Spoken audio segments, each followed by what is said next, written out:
Alright guys, it's day 20 of my data analysis class. So fit check real quick. Today is going to be a very long day.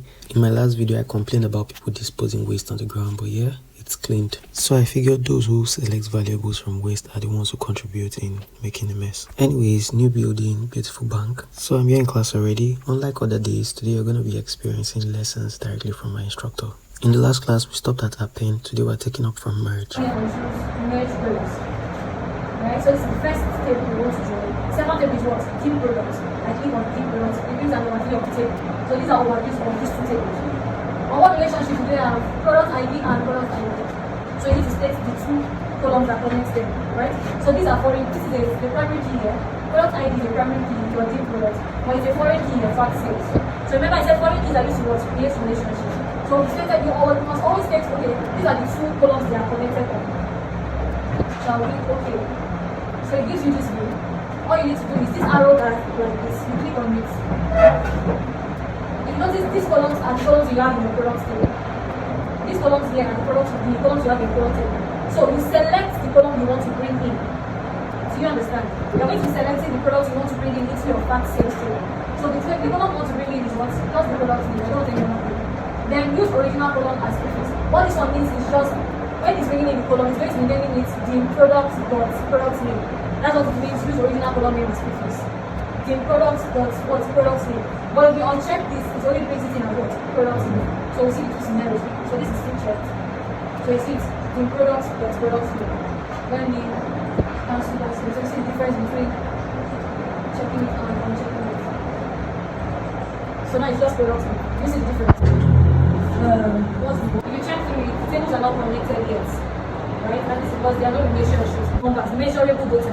Example is your sales table, revenue as well. The dimensions. So we have two types of schema, star schema and always advise to ensure you have what? A star schema. Always achieve to have, for example, your sales table and your customer table has been connected on what basis? Customer table. You don't want a foreign thing as a primary thing. One for one to many and many for one. Do we understand? You click on this, drag product ID to here, product ID here, and you this. So now you can see somewhere called make this relationship active. We did not click on it. It's the default one. Then we have single because filtering, single and what? Both. So I'll quickly explain it. So single filtering is when you are filtering on one part. It's not in single filtering. Filter on products affects others. But filter on others will not affect products on a single filtering. But on when you have both filtering, two will be affected if you filter on any of them. Do you understand? So many. One to many. Do you understand? So let's say I draw from fact sales to products. What relationship are you seeing now? Many to one. Before it was one to many. Reasons mean what? I draw from products to what? Sales. That gives me what? One to many. But when you draw from facts, sales to products, what? Many to one. Do you understand? So anyone works. Okay? And I save. Automatically create. So you can see that thing I was drawing. One plus many. Mastery represents many. Is that clear? Alright, so let's put it. Then the last one, customers. So customer ID connected to what? Fact sales customer ID. So this is many. So it's many to many. One is the problem. So alright. Customers are able to do this.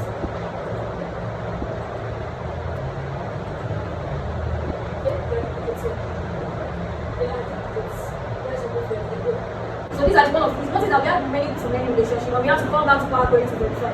So these are issues that can screen up. When I use my column profile, I notice some columns add what? Duplicates, right? This one is showing 2. Then the rest are 1. Everything is supposed to show 1 because they are unique customers, right? Okay. So now I'm assigning a new what do you call it now? A new order ID, a new customer ID to all the rows. So how do you do that? You are going to be adding a new column. There are different ways to add a new column. Either column, for example, is custom column, involve custom conditional column, duplicate column, or index. So I'm going to be using index.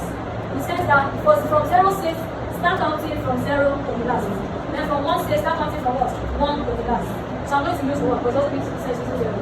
So now I'm going to move this I'm moving this. And so that's the step two. All what? Reordered column. I move it from the initial position it was to another position. So now this becomes my new customer column. If I want this to look like this, all I need to do is change the name. Let's rename it first. And I'll spell this, let me rename this to the old customer ID. And I call this what? New customer ID. Or just name it customer ID.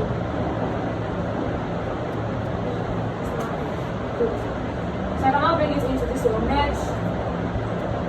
Based on the old customer ID, first create a relationship. But now what is common between both of them? Then I click what? Okay. I bring in the new one I created.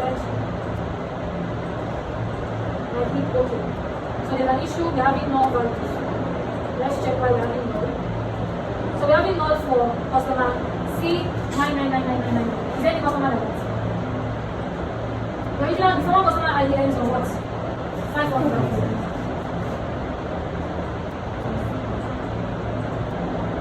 So I'm going to try and find the name as well.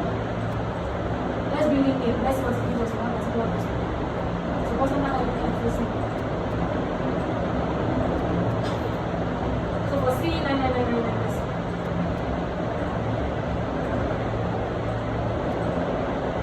You see there's no information on that particular customer. There's information, there's discount prices. There's product ID, there's discount. So it's something we can still work with. You just have to find a way to assign a new name to this person. So I'm just showing you how it looks like. Sometimes confusion like this can come up, but you need to find solutions to it. So I'll just put this on the side, the other one. What we know the difference between this one and this one? Alright.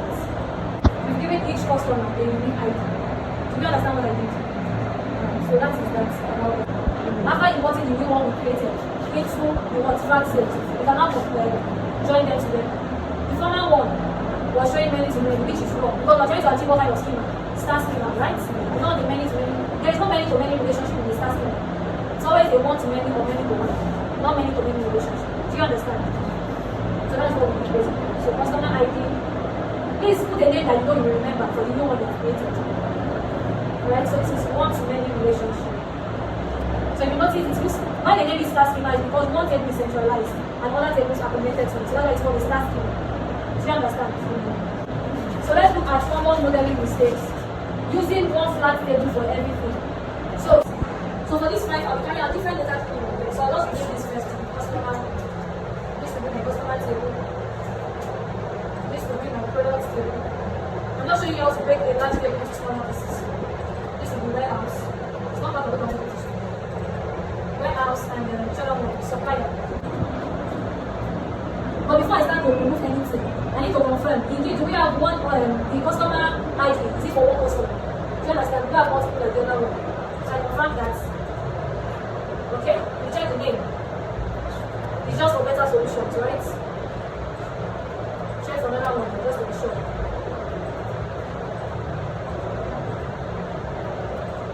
So it's still Ghana Enterprise, it's only different in the name. We'll change that. So now that we are sure about that, I'll come here and click on what? Remove duplicates. So I click on this customer 001. It brings out for just better. I click on this 007. This new one is long. Alright, so we're sure of that. So we've been able to create a table for what? From Teresa 1 to 20. This is a alright? We import. Just like you have in Power BI, you select. So if you have multiple tables, you come to where you have select multiple items, so you're able to select them. So let's say just this one. So you can load or you transform. Next is Power Query in Excel. You can do the same thing we did before. So this is Power Query in Excel right now? Yes. Duplicates. What is going on? So let me show you how to position about it. Alright, so let's choose column. Usually the position of some things are changed, but it's the same thing. Because choose column is in the table. Right, so you see, it has automatically created a customer table. And we have the former supply chain we had before. So now it has created two tables for us. Do you understand? You don't need to understand, but have you seen what I did? Alright, so that's what it does basically. Power Query is very, very nice. It's a very sweet tool. Because I use it majorly for automation. Because I don't start doing it again. I do once I do once. Any other changes can be made automatically. What should that open it again? So to open it, you come to your data tab. Not where you have get data. So depending on your data source, you can do it. tab. These are tabs. Want to get data, look for your data source. Right, and choose. Then connect to it and bring in information, take it back, what you need to do, and close and close. That's what. Act before modeling. It's funny and it's not funny. Always clean your data before you model. Clean it before you model. All transaction name. Then come to custom color. The name is transaction name. So she showed us this one last I week. said this. Now you need to get familiar with a lot of functions. We also have functions in Power Query. These are the endcodes. The endcodes function. So date, I want to get just the year. So I am going to have date.here. Date.here will let me extract the year from a particular date. And I click OK. This is you using a custom code because you are writing out the formula. And I'm changing this to the old number. As simple as that. So there are a lot of things you can do with custom. So let's say I want to give this year a particular name. Let's say year name. Alright, using the transaction here we created. So what I did is if it is equal to 20, give it 1. If it is equal to 2024, give it 2. Then anyone that is not in this condition, give it what? Order. So that's what this means. If, else, if, and what? Else. And I click OK. Automatically creates a new column. What did that tell you very quickly? So it automatically creates based on that condition. In conditional column. So let's see, I'll give this one year name 2.